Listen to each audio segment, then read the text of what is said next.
Best in podcasts, the best in town. You wanna get up, get ready to get down.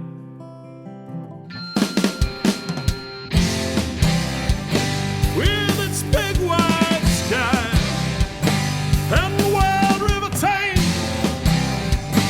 if you wanna go, we can take you there through Great Falls, Montana. Welcome to the greatest damn town in Montana, Great Falls. I'm Rebecca Ingham. I'm Shannon Newth. And we're no damn experts.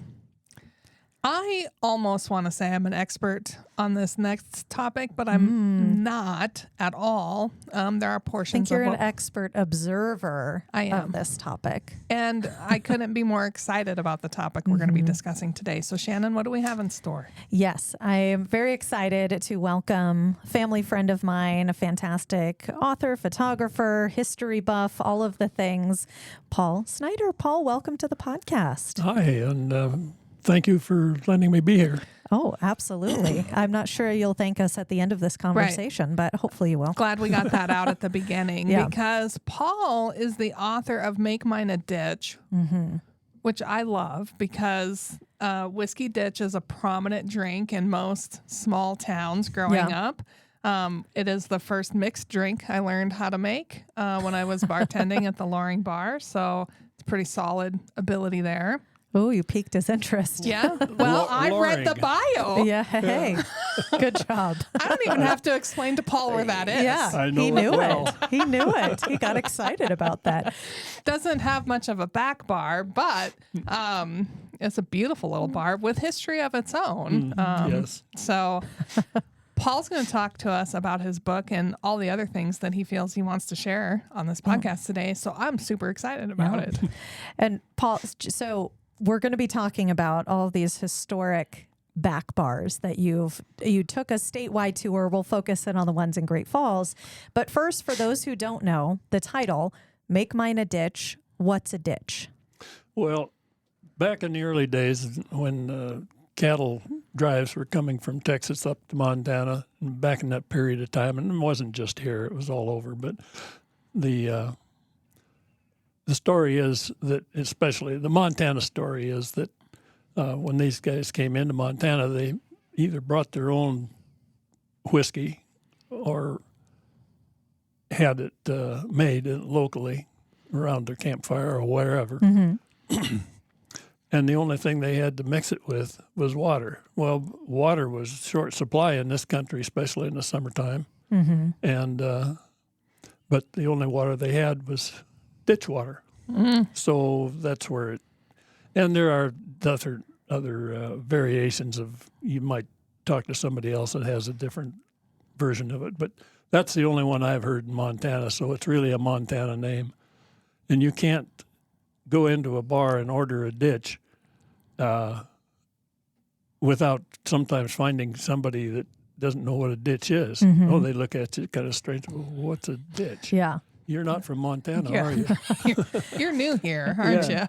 I was just having a conversation with my husband and I were at a wedding reception for a guy who's involved with Montana grain growers. So there were a lot of farmers and producers here. And I was just talking with someone whose go-to drink was a ditch, a whiskey ditch, and how he's said that to people before, and he goes out to Washington, D.C., to advocate for Montana, things like that. And he was like, the looks that he gets sometimes, like people don't know what a ditch is. Even in town somewhere, sometimes at some of the bars, there's people who don't know. That's kind of become a game with me. Yeah? I'll look at somebody that's waiting on me, and I don't know.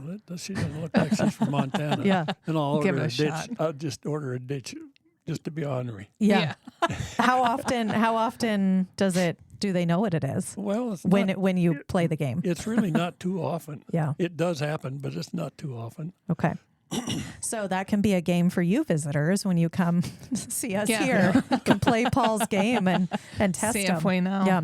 It's also amazing to me, just going back to ditch water. Did they just bet on like the alcohol would kill all of the germs from the, like, why just drink it straight at that point? If you knew what the whiskey was that they drank at that Not time. quality whiskey. The ditch water was mild. Yeah, I'm guessing and- not quality distilling operations No. there. No, and Yeah. and they'd take raw alcohol, and mix a bunch of other stuff in it. You wouldn't really want to know what it was. Sometimes it was gunpowder. Sometimes it was snake heads, and just Make you all tough. kinds of stuff. Yeah, Give you lead poisoning. and Jeez. they'd put other stuff in there to color it, and Oh, it was really strange. yeah. So your book is all about back bars in Montana, which I love. Just going to bars in Montana, it's a real fun pastime. How did you decide? I'm just gonna go to bars and see what the back of them look like. Well, this whole thing, I think, started when I was a kid, and I didn't know it. I Okay. didn't realize it. Not in a nefarious way, just pure curiosity. Well, as I said in the book there, the first bar that I ever laid eyes on in that way was when I stuck my head, I don't know, I was maybe a freshman in high school, or I don't remember when exactly, stuck my head into a smokehouse bar, the smokehouse bar in Malta. And there was this huge, the first thing I saw when I looked in there was this huge, big, ornate, black-colored back bar. And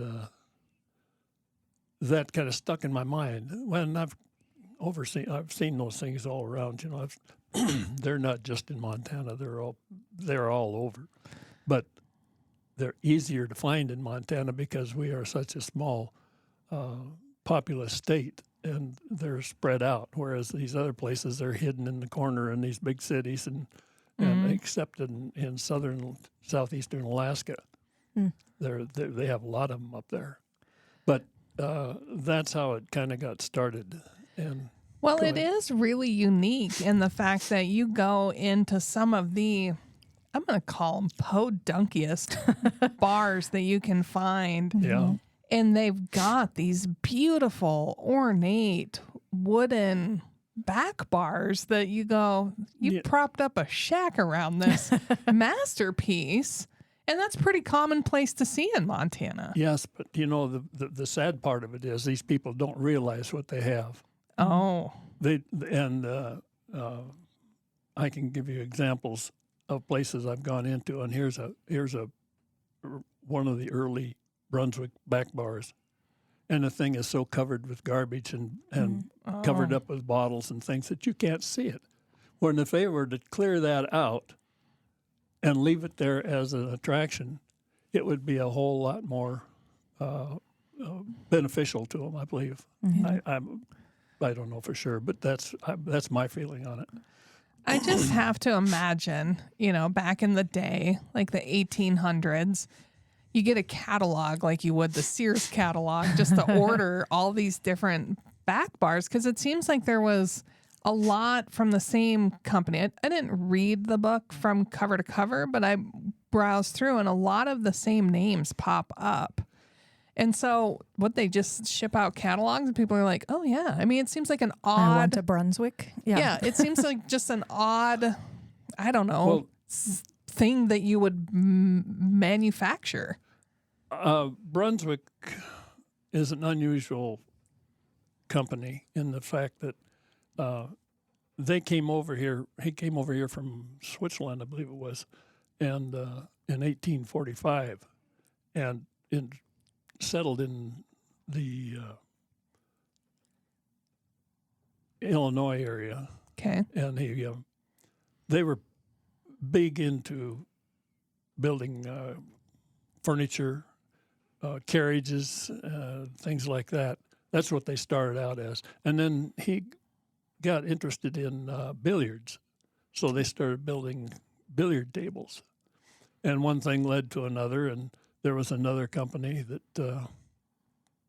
started playing with these back bars.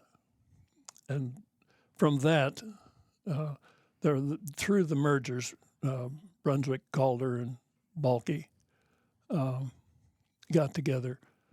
They produced the majority of these bars, but subsequently, there were other companies, the Phoenix Manufacturing Company, there were several others. And you'll find some of those in the book, too, of the different companies. But some of them were scattered elsewhere. There was several in the Minnesota Midwest area because of the availability of lumber and timber there that they could work with. But there were some down in the southeast. And these companies also had branches in the southern parts of the state, of the nation. And so Brunswick, though, was the prominent one. And they kept on going. And some of these, there's one there in the book, the one down at Metland and Dillon. It's a beautiful, absolutely gorgeous. It wasn't built by Brunswick. And so some of these other companies did some real nice work. But Brunswick was predominant. Do you know how they found them? Like, I mean, you're in Ingomar, Montana, and you're like, I want a back bar that's very pretty. I mean, because it can just be a slab of wood with some stuff. You got a good point there. How did they know? How did they sell up there?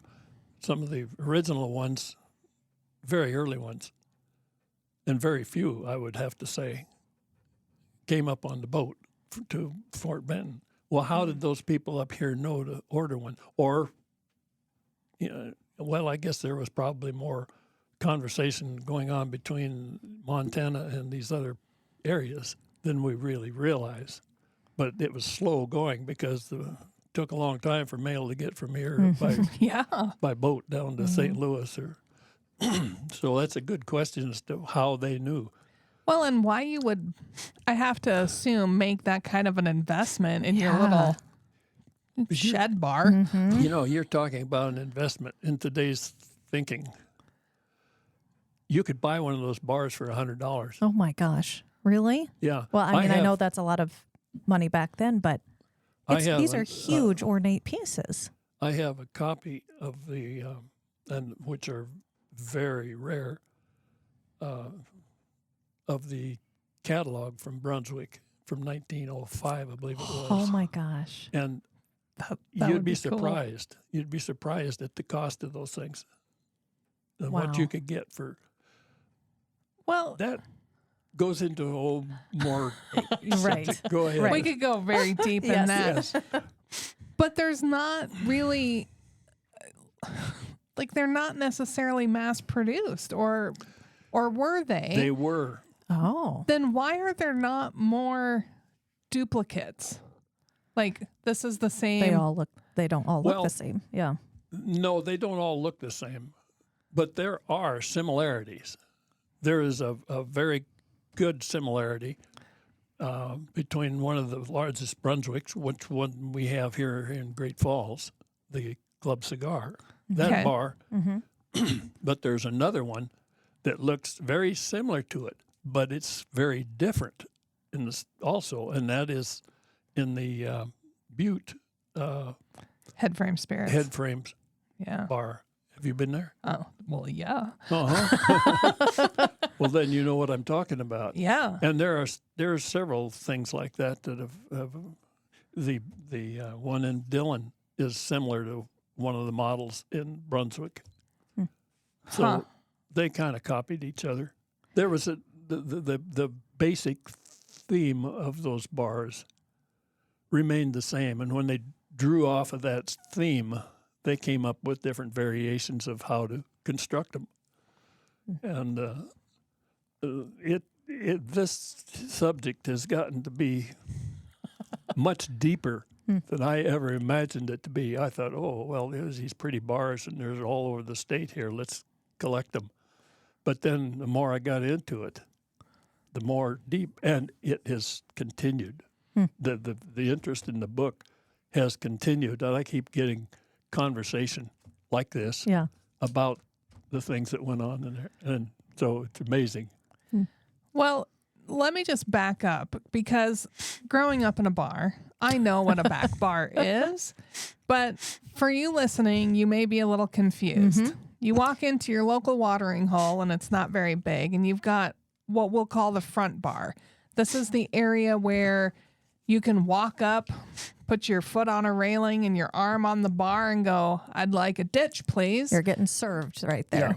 And then the bartender will turn around to the back bar. So it's like the little aisle from the front bar to the back bar. And what we're talking about is that back bar where usually they're pulling the beer out of, or the cash register's on, or whatever it is. But There's it's the often that big mirror. big mirror and a huge showpiece that just sits on the back wall or a wall in that bar and just stands there in all of its glory saying, "Yeah, I'm a masterpiece."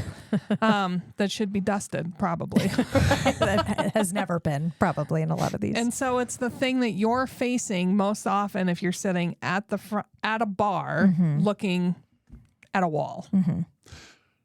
The front bar Yes. is another part of this whole thing. In the original bars, when you could buy these, you could, for instance, let's take the Montana bar in Miles City. Okay. There's that bar is the most complete one that I've seen in Montana in relation to the Brunswick production, because Brunswick not only made the back bar, they made a matching front bar, and these other companies made matching front bars too.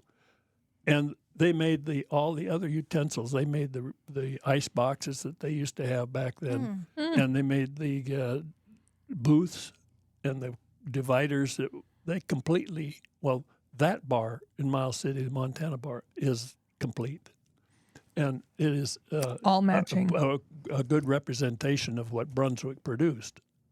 But these other bars, they all made a matching front bar. It was the same style and everything of the back bar. Are the front bars a little harder to find because of the abuse they would have endured by the patrons? Not so much that as Prohibition had a big deal on yeah. that. That's another subject. Dark day when we weren't allowed to drink in public. Yeah, but that was, and we can get more into that, but that's where a lot of these disappeared to, right? Prohibition came along in 1919. And there's a big history before that for getting to that point. But so between 19 and 1933 was a period of Prohibition. And when Prohibition started, it started with the stroke of a pen, and it wiped out a whole industry. Yeah. And it affected the agricultural people up in Montana here. But during that time, when they did that, all these bars had to go someplace. So they'd take them apart, put them in the basement, put them in the garage, put them in the barn, and they got stored. And then and I put it in there as that's when, during this period of time, is when these bars grew legs, because at the end of Prohibition, they came out. People were buying them. Oh, okay. Well, we're going to use them in a bar again, and they did. But when they did that, these front bars often got separated.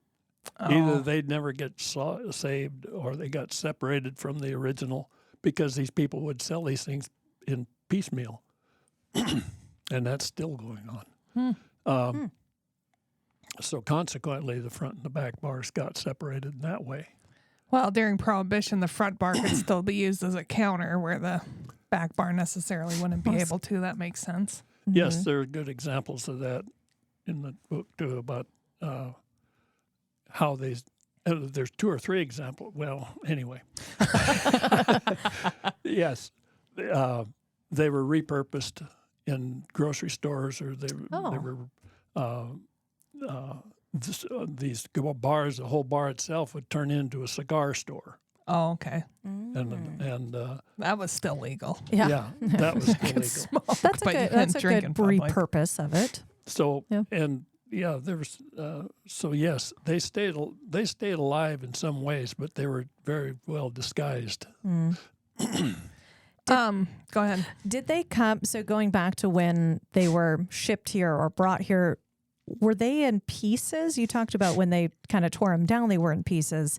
Or did they get shipped and moved as these No. ginormous things? They came in sections. Okay. They came in sections, and you can see that in every one of these things. You'll notice in the center of the bigger ones, you'll notice what I call a keystone up there, and that is the dividing point of that top bar. And then the pillars or columns were separate, and so were the front bar or the lower shelf bar part of it. I'm not quite sure. I think some of those were divided also because some of them were immense. And the mirrors probably And the came mirrors, yeah. later. Yeah, the mirrors are all separated. Okay. I wonder why they added mirrors. Yeah. It just seems like an odd. I think of that every time I'm sitting at a bar and there's Looking a at mirror yourself? and I'm looking at myself and I'm like, I don't need to see this. why are there mirrors? Yeah. Well, because there's a lot of more space you could have used for storage or intricacies. Well, that and I know, the whole design element makes Yeah. the room look bigger, but it's I- still like an odd thing. Well, it is, I suppose, but I look at it as a reflection of our culture. Yep. Even then, Yeah. That's a really good Because- point. You can look in there and you see how they looked then, and you can look in there and how you look now. watch your progression. It's tries to sober you up a little bit. So the first time I was introduced to back bars as kind of a point of, I don't know, history or uniqueness was I was at a board meeting in Havre. And as part of the board meeting in Havre, one of our stops after the board meeting was the Palace Bar. The Palace Bar. And I'm like, well, I'm happy to go to the Palace Bar at any time. Did you know that the fellow that owns the Palace Bar is from Malta? I didn't know that. Well, there you go. There we go. But the Palace Bar back bar has some big significance, and I'm going to screw it up, but I think if I remember, it's the oldest back bar in the state of Montana. This business of the oldest back bar in Montana is Bunch of malarkey. No, it's not a malarkey. It's another selling point. Like all the bars came up on the boat. Well, Okay. no, they didn't. Yeah. And the railroad. Anyway, that's another subject. The back bar in Havre and the Club Cigar Bar here are the same model with one slight difference. Oh, The back bar here in Great Falls, the Club Cigar, the columns on the end go all the way to the floor. The one in Havre, they go and sit on top of the counter. Oh, okay. That is the only difference between those two bars that I could find. Yeah. But those are early, very early bars, but they are not the oldest. Talking So about what- the oldest one, there's contention here. There is a bar in Roy. Roy, Montana. Roy, Montana. Yep, right outside I know of I'm talking Lewistown. about something outside That's Great fine. Falls. We can acknowledge that's there's no okay. hotels in Roy. It's good. The Roy bar, you look at it, it looks very rudimentary. And it very well be something that was built some other time by somebody else, but it's got a Brunswick name on it. Oh, And the Red Brunswick name label is just Brunswick, which was what first came out. The question exists, and that bar supposedly came out of Maiden, I believe. okay. Ghost Town Maiden. Yeah, Still outside of Lewistown. mining town. Yep. So that bar. Now, there's another bar that I am more thinking is probably one of the earliest ones. or the earliest. Who knows? I don't think anybody knows. And it no longer exists. It's in Cleveland, and that's in there too. Cleveland, Bar. Montana. Cleveland, Montana, south of Chinook. That bar could very well have come up on the boat and been offloaded down along the river there. Wow. At, Cow's Landing, I think it is, or something like that. It's one of the places where the boat stopped. They just dumped it off, and someone showed up and got it. And it's not that far up to Cleveland from there. Right. So Wow. that one, it wasn't that big a bar. It was a little simpler, but it was an very early design. So I'm more in believing that one is probably one of the oldest ones. That makes sense. It's hard to tell. The bars really started coming in here with, let me back up a little bit, with the boats from 1830 to 1890, was 1860 to 1890, 30 years, is when the boats came up to Fort Benton. Well, during that time, there wasn't much up here. You know, you had a few mining towns, you had some places, but there wasn't enough concentration of population, in my opinion, to warrant somebody ordering a bar. Right. And Right. so it was after 1881, the first railroad came into through Miles City, and from then on, the railroad from in the 1880s, the Great Northern came up. The first one was Northern Pacific, and then Milwaukee in the middle, and that didn't come until 1905 or 15 or something like that. Okay. So that's when these bars really started, and that's when the population came in. The Homesteading Act, the railroads played on that. And when the Homesteading Act allowed all this land to be opened up, they were promoting the influx of people into the area. And that's a whole other story. But that is the reason that these other bars started coming up on railroads, I believe. So I have to ask, did you just start going into every bar in the state of Montana and researching their back bars, or did someone go, no, hey, Paul, this back bar's pretty cool, you should come look at it? No, back, right after I retired from flying,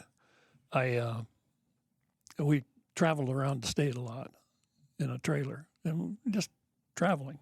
Yeah. And that's when I started taking pictures of these things, and the photographic equipment I had, I got to the point where if I couldn't do it with existing light, I was taking lights along and trying to see what I could capture. Well, it worked, but it was a pain. And then we did that for a long time, and I collected a lot of information from these bars then. Then after my wife died, I had all these things, and I'd been looking at this thing.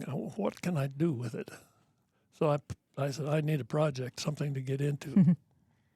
So I like to travel. I like to drive. I love the state. Yeah. Well, let's see if I can't put together a compilation of all this.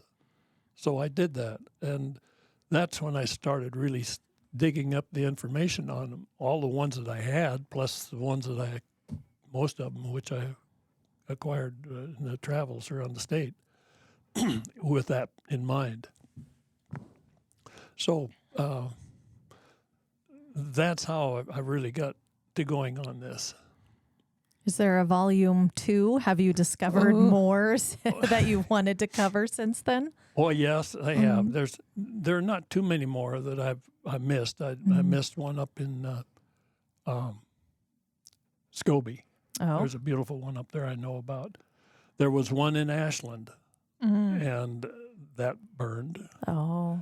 There was one in Butte, and that burned. Wow. The one I was going to redo that one in Cleveland, and that I got to looking for that.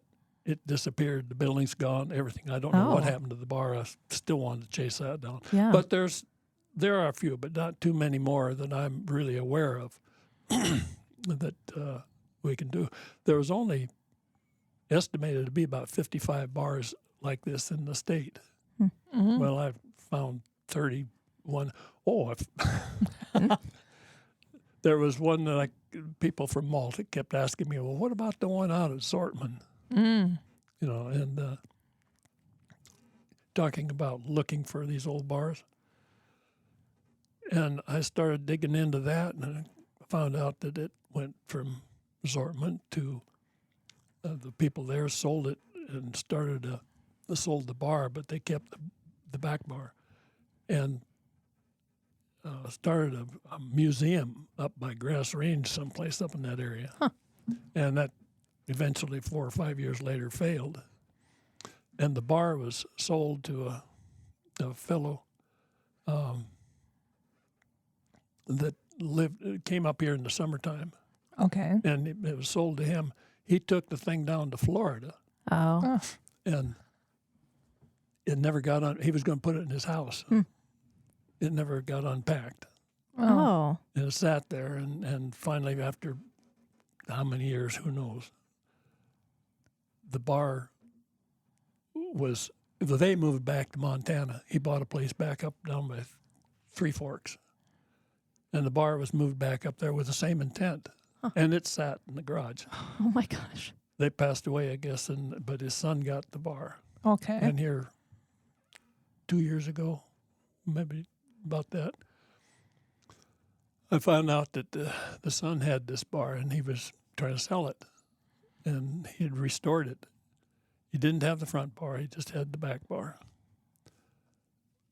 I got a hold of him, and that was the bar that came out of Zortman. Wow. So do you have this bar now? No. Okay. Do you have pictures of it? I Okay. have pictures. No, they're not in the book, though. You don't have a desire to just start accumulating all these back Collecting. bars? I think it would be cool. Yeah, no kidding. But you'd be surprised if you went online looking for antique bars, you'll find them. There's plenty of them out there. Wow. Yeah, but it's not all in this country. Oh. But the people come up here and they buy them. Yeah. Oh, that bar! I meant to say that bar at Three Forks, the son had.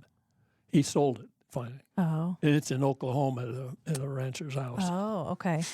Now, I'm going to tell you flat out, if I didn't live in the house I lived in, I would create my own bar area Yeah. with one of these back bars. I was just thinking, I was like, I need like a mini You version might be able of to this. do, I think your place is a little bigger than mine, just my assumption. So if you could find a way to make that happen at your house. Yeah, there's not open walls. There's windows, but I have a small area we're trying to figure out what to do with. So Surprisingly, I got a phone call one day from a fellow, and he said, because I had somehow I know I had written a book. He'd got the book, and I had written in there, "Have a ditch with me." Mm-hmm. And this guy called me. He said, "Well, you said to have a ditch with you. Why don't you come on out to my place?" Ooh. So I went out there, and here is this huge back bar. Oh. I can't remember exactly where he said he got it, but it is a large version of the bar that came out of a brothel in Miles City. Oh, a brothel bar. Yeah, but this one it's huge. Yeah. It's a beautiful bar. Yeah. But you're talking about having in your house. You have to have a big house. Yeah, you got to build around it. Yeah, like these are this. huge. Here, I own this. Build the house around Right. this. Yep. I mean, It's not really. really a just drop in kind of thing. And for me, I'm going to want the matching front bar. well, of course. Yeah. Yeah. Yeah. Well, I mean, that's just the way I roll. that's a realistic way of getting out of having one. Right. That's true. Yeah. If it's a requirement to have the front, then you're probably not going to have one. Yeah. So do companies like this still exist? Like the back bar manufacturers? companies? You know, the back bars were built from 1878 to 1912.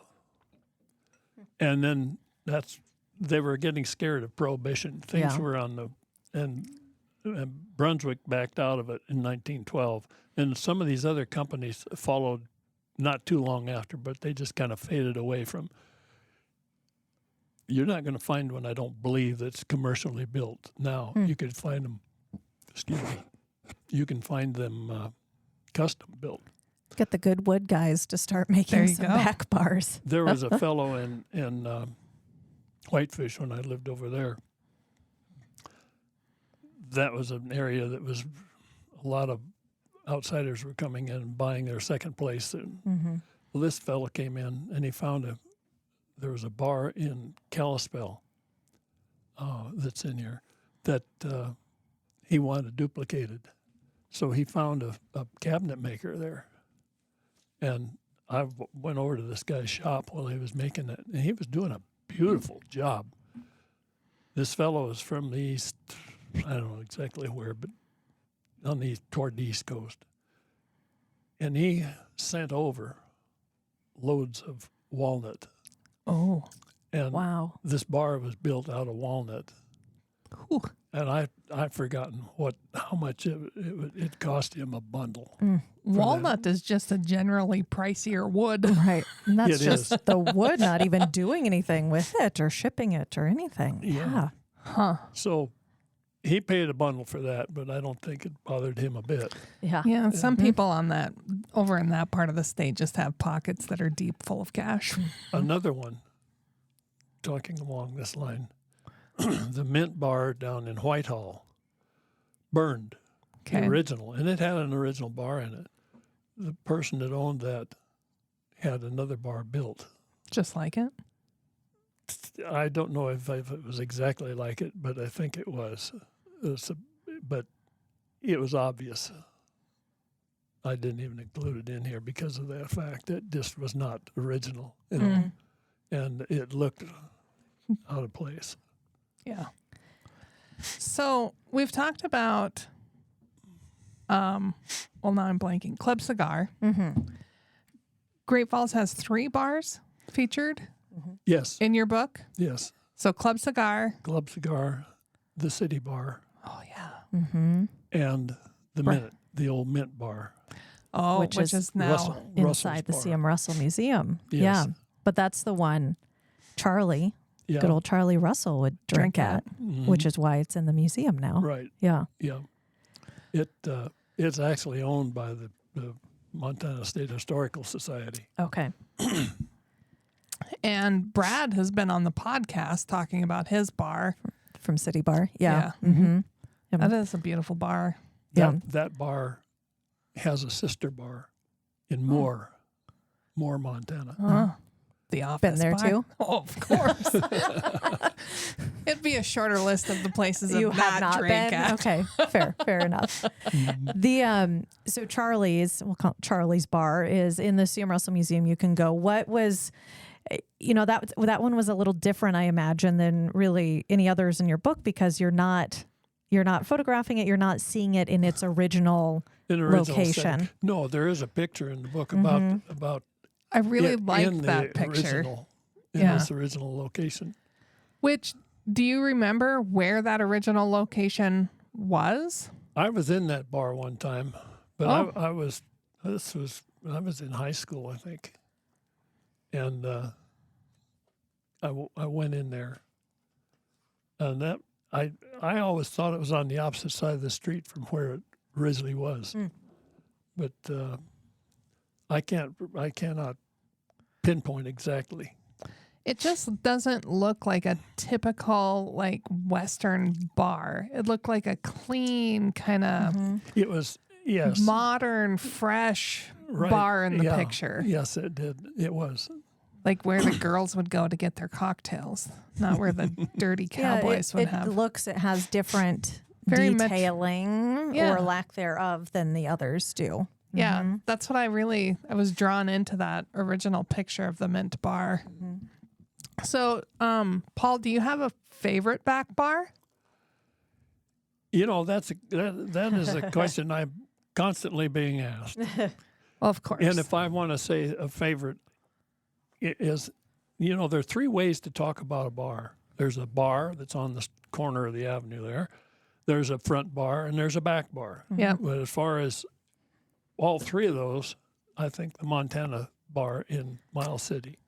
As far as the bar, back bar and the front bar, I think the one in the Dillon Metlin Hotel, which I'm not even sure exists anymore. The Metlin Hotel has been up and down, and they've been trying to keep it as a historic place. Yeah, I haven't been down there since the 90s. Yeah, so that, I don't know. Last I heard, it was not being used. So what happened to the bar, I don't know. I haven't been down there either. And I know of 2 years ago, I was down through Dillon, and I stopped by there, and it was closed up. Well, I mean, it's real interesting to me because of the quality of craftsmanship these back bars have been. You know, why am I blanking on the name? Just north of Glacier National Park in Cardston, Alberta, they have the Remington Carriage Museum. Yes, and so it's I've been just there. a bunch of carriages, which is really cool. I think a museum of back bars eventually would just be fun to experience, because then you get to see them all in one location, except the sucky part is you'd have to pull them out of the bars they're in, which is really just a unique experience when you walk in and you're like, holy crap. But those bars consume a little more area, too, than a wagon. That is true. The interesting part of it is that these, especially with the Brunswick case, these companies that were building these were also into building wagons and carriages. They were into that as well back in the early days. I think one of the neatest things, I noticed you did Peps in Big Sandy. That back bar is one I can stare at a lot because it is just, you don't expect it. And I think that's kind of the case in a lot of these places. You walk in and it's a tin-sided building, and you walk in and there's just this beautiful, and it's huge. It is huge. That's at the Peps bar. Oh, cover photo of his book is at Peps. With your ditch. Yeah. Yeah. They've got good pizza there if you can ever get pizza. But there you go. That is fun. It's kind of interesting about Big Sandy. They have 3 bars there of these. 3 back bars. 3 of these back bars, yeah. All in this one bar? No, in town. Just in Big Sandy alone. Oh, wow. Yeah, small town. Right. You got enough bars. But still, yeah. Each person claims their own. It's true. That's how it goes. I'm sidelining from getting from That's Great fine. Falls. Yeah, that's fine. The Peps bar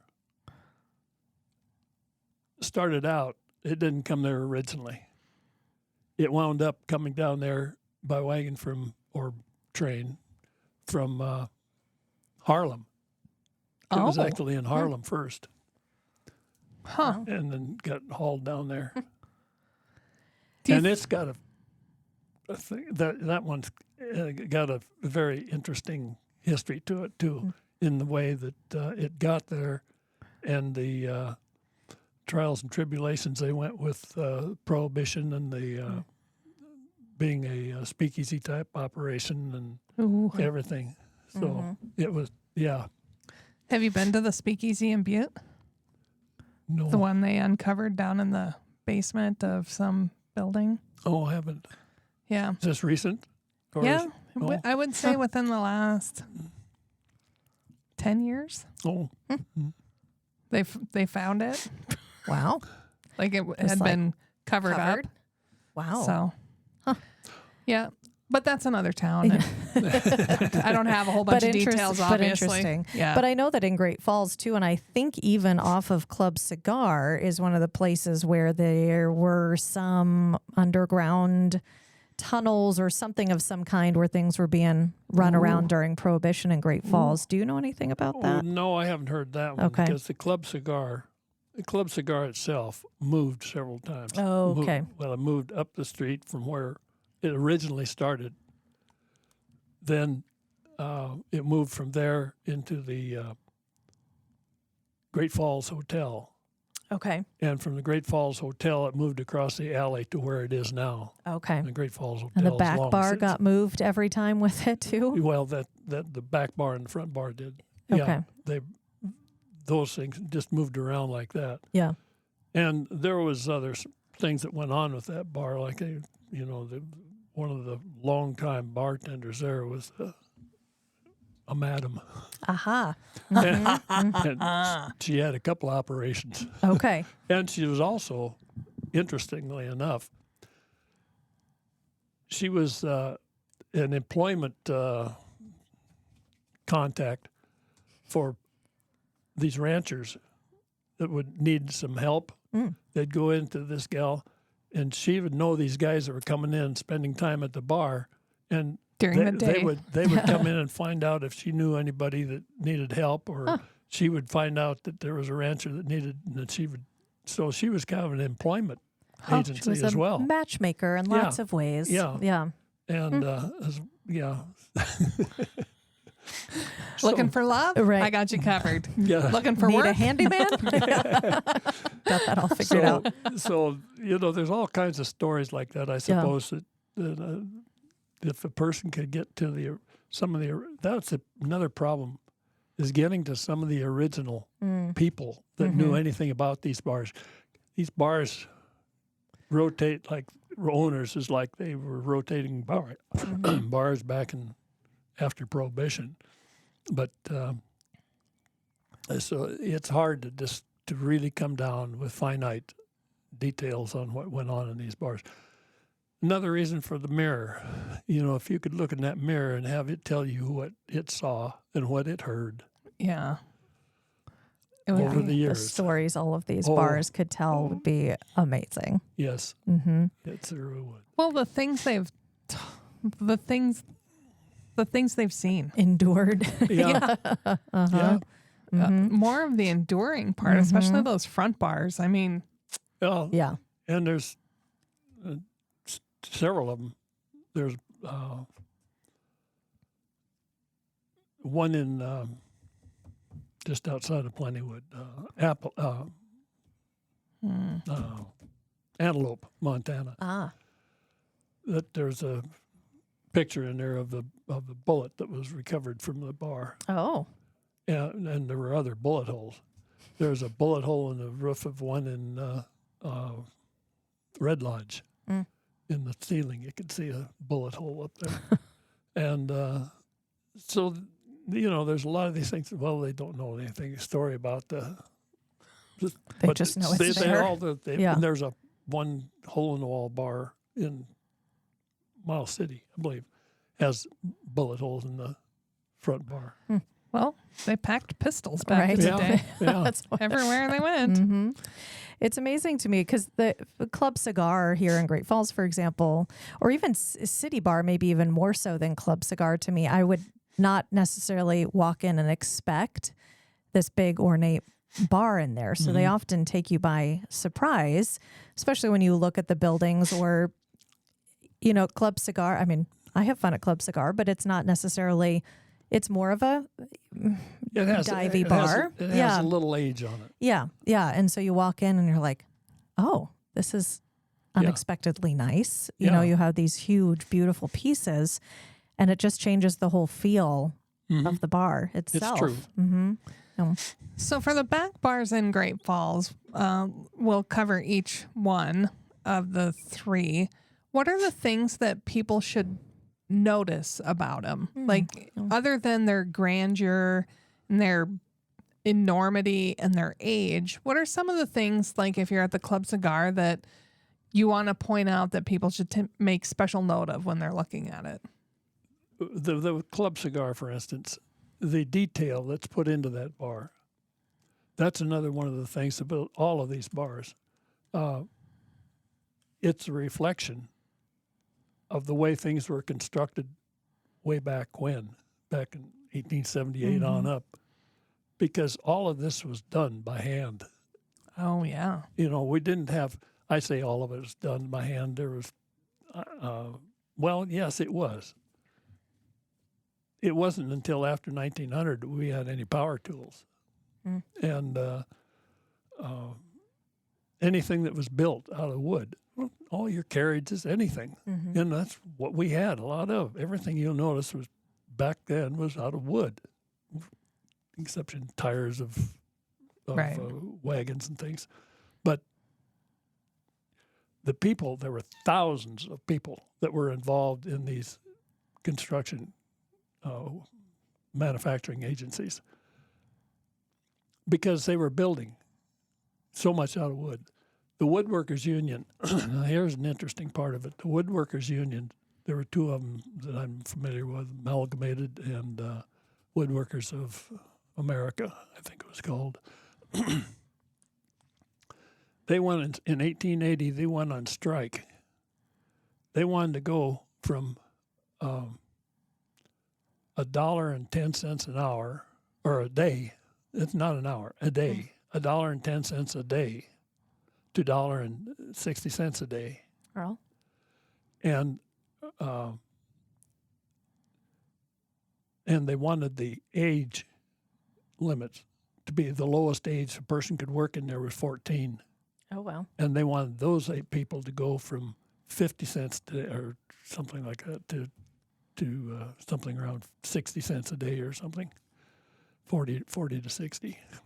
And this is for a 10-hour day they wanted to go to from 12. Wow. So like 6 days a week. Oh, my gosh. Now, what kind of, you have to have some real desperate people to be working in these things and getting paid that kind of money. Yeah. And there were thousands of them because these factories, there's a picture of one of the factories in there. They're huge. These factories are huge. And so that is what you're reflecting to. You're looking at that. You're looking at the kind of work those people had to do. Well, over time, different things changed. The styles of the bars changed because it became easier for them to do it a different way. But there's so much hand detail in those bars. You look at any of them. Look at the corbels. Look at the trim. You know, and how much. And I'm sure there must have been. They had to have some kind of mechanical means to do some of that, but I don't know exactly how. There's one of the oldest bars that I know of in Bannock, the front bar that's in here. And that's the only bar that's up there in Bannock now, but it exists there, and it had been there. You look at that bar, and that's probably the most ornate bar and probably one of the earliest that I have laid eyes on. And you look at that and say, all that handwork that went into building that bar. Yeah. Yeah. So that is the biggest thing I get out of these things as far as what the attraction is. Yeah. There's a lot of handwork. Yeah. And Bannock that we're talking about is the territorial capital of our state and a state park, and really an experience worth having. Yeah. I just like going into old buildings that are uninhabited. If people would just open up their fields to me, I'd walk into every building that existed on their place. And I love it. But urban exploration. Very curious to see. Yeah. Did you try, when you went around to do your tour of all of these, did you try ordering a ditch? Like if I go to any of these bars with these back bars featured in here, will they know what a ditch is? Oh, yeah. Okay. Every one of them. Okay. They'll Perfect. know. They'll know. So what's the next endeavor? What are you going to dig into next? What's the next book? I got to figure out how to be about 20 years younger. That's the only thing that's stopping me from trying to do something. Sure. Time marches on. Yeah. Well, I just think a good compliment to this is the signs, the old bar signs. Oh, yeah. The neons, Yeah. the faded, placards. There's just the signage for some of these bars is really really cool. Yeah. It is. And you enjoy taking your photographs too. You travel all around to do that. So you're continuing that, right? Yeah. Yeah. That was another thing I started to say, that the equipment, when I first started taking these, and then after the digital equipment came out, it made it so much easier. I did not have to pack lights around. Yeah. And I could take just about every case. Existing light was sufficient, even in the darkest. I was Yeah. going to say, all these bars are not very well lit. No, normally. They're designed to make you look real good. Yeah. Low lighting. Pretty at every hour. Right. But you also don't get to appreciate a lot of, I was just thinking, for example, like in Club Cigar, I don't know if I appreciate the, like you've said, the grandeur of it, but it's harder to see the detail in the low lighting or really appreciate these bars too. That's true. Yeah. And you don't find too many people that are going to sit and study it. But Right. back in the early days, these bars were, the reason they were built in the first place was to give a place a sense of prestige. And they would order these bars to be in competition with the guy down the street. Yeah. And bars were a dime a dozen. Back, you could have a bar wherever you had a place to put a bottle. But so they were using these things as an attraction, and that's where they really caught on as. Well, and it defines the space. Like you get a really back bar does. and a front bar, and it doesn't matter what building you're in. You're open for business. Right. Yeah. Everything's right there. Makes it easy. Yeah. Where can people find your book? Yeah, I was going to ask that. Well, It's a good question. Sad to say, I have two in the car. So they got to find you. They got to find me. Actually, I might have as many as two more at home. Whew. But that's the So end of it. they've That's all it. sold out then. They're all, that's Oh, all wow. commercially. They've all sold out. So this is even more of a prized possession than it already was. I got his signature in here Yeah, too. I see that, and it's personalized. So I guess That's can't right. just steal it Oh from no, you. I'm not taking. No, not getting I rid of gave this. it back to you. It's true. You did already have a chance to steal Yeah. it. I did So- not know that there was not Yeah. a huge supply. Right. So So history museums out. Lewis and what? History Museum they might have some down there. Okay. Yeah. The History Museum and Did the Interpretive Center have some for a while? they did, but they don't have Okay. anything now. So that brings up a topic because the back bar that is in the History Museum and the Ozark Club is really pretty. Have you seen it? Yeah, there's that little bar. Yeah. That little serving bar. yeah. Yeah. It looks old. It's got stained glass in it. Looks Yeah. pretty. Yeah, it is. It's a nice place. It's a nice. There's another story on how we got a hold of that, but it was loaned to us because it like other things down there, it was loaned to us for use, but then they never wanted it back. 'Cause they didn't have But any they place wanted to for it. sell it to you. Yeah. So we finally, I don't know how the final acquisition came about, but yeah. Well, there was talk about that very thing, putting a big back bar in there, because there is one. Upstairs. I don't know if it's still there or not, but there was an old one that was in terrible shape. It was out there at the museum down between here and Belt, down at the Oh, the Memke. Memke Tractor Memke, Museum. Yeah, Oh yeah. they had one in the building there, and I actually took pictures of it, but it would have taken more than it would have to buy a new one to fix it. It was in sad shape. But they were talking about, well, maybe we get that one and put it in here. No. No. So no more books. At this I point. keep getting that question, and Yeah. I keep asking myself. But when I put this together, it was not cheap. Yeah. And I told them down there at Far Country Press, I said, I want to break even on this at all. Yeah. I'm not looking for to make a pile on Sure. it. I want to break even. Well, I've broken even, Okay. plus a little. And Cover I a keep ditch. getting, are you gonna do a second edition of this? Are you gonna do that? Well, I keep scratching my head. Yeah. Maybe Yeah. not. I always said that writing this book was a little bit like playing a slot machine. And when you put the quarter in and you Yeah. pull the handle and you make a jackpot, you don't put it all back in. Yeah. So, No, not if you're smart. and Yeah. the funny part of it was they agreed with me. Okay. So hurry next time you're in town to Yeah. the History Museum, get your copy.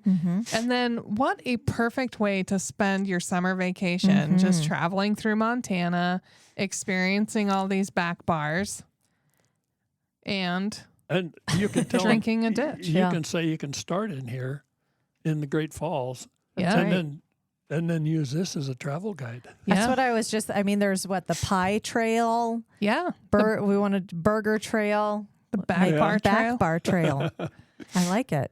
I was telling you. brainstorming about that earlier while we were talking. I was like, we can add these stops on some type of bar itinerary for Great Falls. Well, and you get your little back bar passport, and then you Yeah. get a stamp at each location, and then at the end you get a prize. Or Your very own back bar. How cool Or- would that be? that would be really cool. Yeah. Or maybe you get your Well- name etched in one of them. Why don't you do it for every bar in town? You, Well, we'll get That's it. encouraging. We can get a lot that. of We can drinking. get that done. these bars, they all got a history. Yeah, every one of them. Now that gives me an idea. See, I Next knew. book.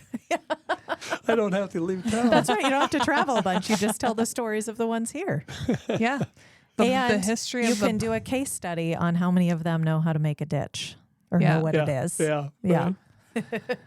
Well, folks, I don't know of a better summer plan than this, honestly. And thanks to Paul's work of Yeah. traveling our fine state and finding all these beautiful back bars, they are gorgeous. And they are definitely, I mean, the first thing you're going to notice when you walk into a bar in any small town in Montana is everyone's going to turn around and look at you because they want to know if you're from there or not. And The then real small towns. Great Falls, that's not really going to no, happen. it's not going to happen in Great Falls, but the small towns. And then the second thing you'll notice is these big ornate back bars if they have them. Yeah. And there's quite a few of them throughout the state. We have 3 in our city, 2 that you can drink at. You could probably drink at the Russell, but Just don't got let them to avoid know. the security cameras. Yeah, they're pretty stealthy over there. Yeah. So best of luck. And so make that your summer itinerary. Yeah. And if you get the book and you get through all the bars, come on our podcast. Tell us about your Yeah. experience. Tell us We'd about love the to have experience, that. what you noticed. Yeah. Mhm. And if you need help planning, you can call Shannon. She's got her own book. I'm going to head to the History Museum and get my own book. Oh, Or I thought you you might. Yes. Yeah. You can look at mine from afar. No, she may not even let you look at it. She'll just tell you the details. So make your trip to Great Falls, see the beautiful back bars here and throughout central Montana, and then expand out if you've got the time. We'd love to have you here exploring and experiencing. And we're so grateful that you came on our podcast to share what you know about back bars. And in wrapping this up, where exactly is the Smokehouse Bar in Malta? What is it today? It was in the the smokehouse, but it burned down. Okay. I was going Like to a say, lot of have it- you not been there then? No. Okay. Like a lot of other think so. things. Do you remember where the Stockman Bar was on the corner? Yep. Well, it was right behind the Stockman Bar, Oh. couple of buildings down. Okay. Yeah, it's not. I've never drank there. Oh, It'd be what- weird. It would be Yeah. weird today to drink where the smokehouse was. Yeah. So Well, Okay. it was well I just before your time. I just figured you knew what it was because that's your neck of the woods. no, Okay. I know like 90s history and newer, And- Okay. but nothing really back. So thank you for your time. Yeah. Thanks, Paul. Well, this has been fun. Yeah. I've enjoyed it. Well, good. Good. We didn't scare him He off. didn't run away. No. It's always the goal. And folks, until we see your bright, smiling, happy, healthy face in our fine city, we hope you're creating amazing memories with your friends and family wherever you might be. See you soon. We're No Dam Experts is the recorded claims from Great Falls, Montana, covering what you need to know about this amazing damn town.